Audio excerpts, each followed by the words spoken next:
Bonjour Guillemin, ce mouvement du convoi de la liberté prend donc une teneur européenne. Comment s'organise-t-il en France? Et cela fait bien sûr réagir les autorités.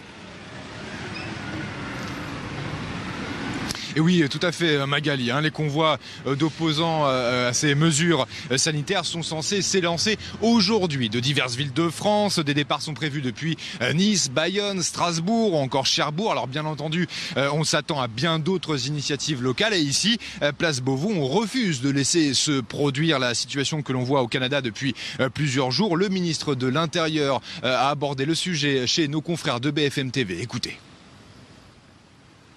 Nous prenons les choses au sérieux. Ce qui est certain, c'est que nous mettons les moyens de renseignement et d'action si jamais des gens voulaient bloquer la liberté des uns et des autres, surtout un accès à la capitale. Donc les moyens sont importants.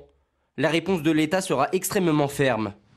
Alors l'État sera extrêmement ferme et d'ailleurs les forces de l'ordre ont déjà intercepté un premier convoi d'une trentaine de personnes lundi matin entre l'Essonne et la Seine-et-Marne. Reste à savoir quelle sera la réponse de l'intérieur en cas d'afflux massif de manifestants vers la capitale. Or, sur Telegram, le groupe Convoi France officiel regroupe déjà 25 000 membres et près de 300 000 personnes sur la page Facebook du Convoi de la Liberté.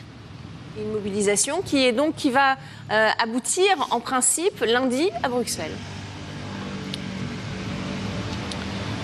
Ah oui, alors peut-être pas pour tout le monde, mais en effet, une partie de ceux qui viendront dans la capitale française pourrait bien pousser jusqu'en Belgique à partir de dimanche pour un rendez-vous lundi. Bruxelles où convergent régulièrement, habituellement le samedi, les organisations anti-mesures sanitaires pour défiler sous les fenêtres des institutions européennes, souvent suivies d'affrontements avec les forces de l'ordre. C'était le cas il y a 2 semaines, le samedi 24 janvier dernier. Plusieurs dizaines de milliers de personnes s'étaient réunies aux abords du quartier européen. Et les échauffourées qui s'en étaient suivies avaient mené à 70 arrestations.